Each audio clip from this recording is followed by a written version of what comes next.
Banking സിംപ്ലിഫൈഡിന്റെ പുതിയ എപ്പിസോഡിലേക്ക് സ്വാഗതം.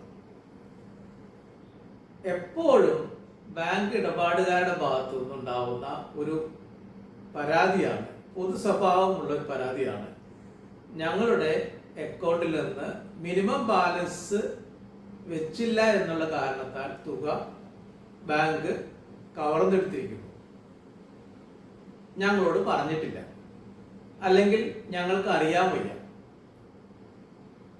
ഞങ്ങളോട് പറയാതെയും അറിയാതെയും മിനിമം ബാലൻസ് ഇല്ല എന്നുള്ള കാരണം പറഞ്ഞുകൊണ്ട് അക്കൗണ്ടിൽ നിന്ന് മാസാമാസവും ബാങ്കുകൾ പണം എടുത്തുകൊണ്ടിരിക്കുന്നു. ഇതാണ് ഒരു പൊതുവേ ഉള്ള പരാതി.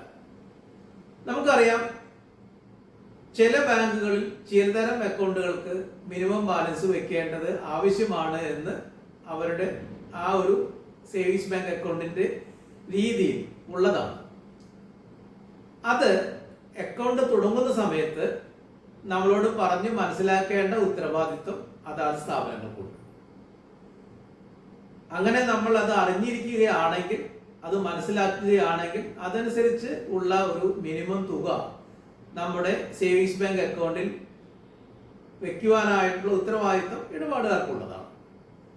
അങ്ങനെ മിനിമം ബാലൻസ് ഇല്ലാത്ത അക്കൗണ്ടുകൾ മതിയെങ്കിൽ അത്തരം അക്കൗണ്ടുകൾ ബാങ്കുകളിൽ നിന്ന് ചോദിച്ച് ആ രീതിയിലുള്ള അക്കൗണ്ട് എടുക്കാനുള്ള സംവിധാനമുണ്ട്. അപ്പോൾ അത് നമ്മുടെ ഒരു തീരുമാനമാണ്. മിനിമം ബാലൻസ് ഉള്ള അക്കൗണ്ട് വേണമോ, മിനിമം ബാലൻസ് ഇല്ലാത്ത സീറോ ബാലൻസ് അക്കൗണ്ട് വേണമോ എന്നുള്ളത്. ചില ബാങ്കുകൾ, സ്റ്റേറ്റ് ബാങ്ക് ഓഫ് ഇന്ത്യയോ അതുപോലെയുള്ള നാഷണലൈസ്ഡ് ബാങ്കുകളോ അങ്ങനെയൊക്കെയുള്ള ചില ബാങ്കുകൾ ഇപ്പോൾ മിനിമം ബാലൻസ് വേണ്ട എന്ന തീരുമാനത്തിലൊക്കെ എത്തിയിട്ടുണ്ട്. അപ്പോൾ അതൊക്കെ മനസ്സിലാക്കിക്കൊണ്ട് മിനിമം ബാലൻസ് ഉള്ള അക്കൗണ്ട് വേണമോ, ഏത് ബാങ്കിൽ അക്കൗണ്ട് തുടങ്ങണമോ, ഇത്തരം കാര്യങ്ങളെല്ലാം ഇടപാടുകാരുടെ സ്വതന്ത്രമായിട്ടുള്ള തീരുമാനത്തിൽ വരുന്ന വിഷയങ്ങളാണ്.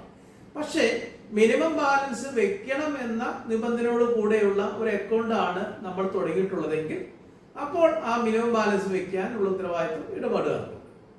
അങ്ങനെ നമ്മൾ മിനിമം ബാലൻസ് വെക്കാതിരുന്നു കഴിഞ്ഞാലാണ് ബാങ്കുകൾ മിനിമം ബാലൻസ് വെച്ചില്ല എന്നുള്ള കാരണത്താൽ അതിൽ നിന്നുള്ള മിനിമം ബാലൻസിന്റെ ചാർജസ് പിടിക്കുന്നത്, വെക്കാത്തതുകൊണ്ടുള്ള ചാർജസ് എടുക്കുന്നത്. പക്ഷേ ഇങ്ങനെ ചാർജസ് എടുക്കുമ്പോഴും പ്രധാനപ്പെട്ട ചില കാര്യങ്ങൾ ഈ ബാങ്കുകൾ ചെയ്തിരിക്കണം. ആ കാര്യങ്ങൾ എന്തൊക്കെയാണ് എന്ന് അറിഞ്ഞിരിക്കുന്നത് ഉചിതമായിരിക്കും. ഒന്ന്, ഇടപാട് തുടങ്ങുന്ന സമയത്ത്, അക്കൗണ്ട് തുടങ്ങുന്ന സമയത്ത് ബാങ്ക് അല്ലെങ്കിൽ മറ്റ് ഏത് സ്ഥാപനമാവട്ടെ ആ സ്ഥാപനം ഇടപാടുകാരോട് പറഞ്ഞ് മനസ്സിലാക്കണം, ഇത്ര തുകയാണ് ഇതിൽ മിനിമം ബാലൻസ് വെക്കേണ്ടത്. അങ്ങനെ മിനിമം ബാലൻസ് വെച്ചില്ലെങ്കിൽ ഇത്ര തുകയായിരിക്കും അതിന് സർവീസ് ചാർജ് ആയിട്ട് അല്ലെങ്കിൽ പെനാൽറ്റി ആയിട്ട്, പിഴയായിട്ട് ഞങ്ങൾ ഈടാക്കുന്നത്. അത് ഈടാക്കുന്നത് ഈ കാലാവധിയിലായിരിക്കും. ഓരോ മാസം കൂടുമ്പോഴായിരിക്കും, അല്ലെങ്കിൽ 3 മാസം കൂടുമ്പോഴായിരിക്കും. എങ്ങനെയായിരിക്കും അത് ഈടാക്കുന്നത്, ആ കാര്യം കൂടെ പറഞ്ഞ് മനസ്സിലാക്കണം. അതോടൊപ്പം തന്നെ നമ്മൾ സേവിങ്സ് ബാങ്ക് അക്കൗണ്ട് തുടങ്ങുന്ന സമയത്ത് ഒപ്പിട്ട് നൽകുന്ന ഫോറത്തിൽ ഇതുമായിട്ട് ബന്ധപ്പെട്ട വിവരങ്ങൾ എഴുതിയിട്ടുണ്ടായിരിക്കണം. മിനിമം ബാലൻസ് എത്രയാണ് സൂക്ഷിക്കേണ്ടത് എന്നും ആ അപേക്ഷാ ഫോറത്തിൽ കാണിച്ചിരിക്കണം. ഇത് കൂടാതെ അതാത് ബാങ്കുകളുടെ ബ്രാഞ്ച് ശാഖയിലുള്ള നോട്ടീസ് ബോർഡുകളിൽ ഇതുമായിട്ട് ബന്ധപ്പെട്ട ഒരു വിവരങ്ങൾ അവിടെ പ്രദർശിപ്പിച്ചിരിക്കണം, പബ്ലിഷ് ചെയ്തിരിക്കണം. നോട്ടീസ് ബോർഡിൽ സർവീസ് ചാർജസിന്റെ ഒരു ഷെഡ്യൂൾ പബ്ലിഷ് ചെയ്തിരിക്കണം, പ്രദർശിപ്പിച്ചിരിക്കണം. അതും കൂടാതെ അതാത് സ്ഥാപനങ്ങളുടെ വെബ്സൈറ്റിൽ ഈ സർവീസ് ചാർജസിന്റെ വിവരങ്ങൾ വെബ്സൈറ്റിലും കൂടെ ഉണ്ടായിരിക്കണം. അവിടെയും കാണാം മിനിമം ബാലൻസ് ഇത്രയുള്ള അക്കൗണ്ടുകളിൽ മിനിമം ബാലൻസ് സൂക്ഷിച്ചില്ലെങ്കിൽ ഇത്ര തുക ഞങ്ങൾ ഈടാക്കും എന്നുള്ള കാര്യങ്ങൾ അവിടെയും കാണിച്ചിരിക്കണം.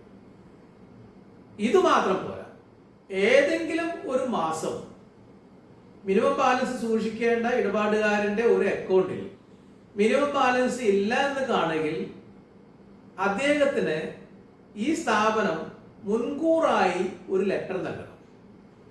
നിങ്ങളുടെ അക്കൗണ്ടിൽ ഇത്രയാണ് മിനിമം ബാലൻസ് സൂക്ഷിക്കേണ്ടത്, ഈ മാസം അത്ര തുകയില്ല, അതുകൊണ്ട് മിനിമം ബാലൻസ് സൂക്ഷിക്കുന്ന കാര്യം ശ്രദ്ധിക്കുക, തുക അടയ്ക്കുക.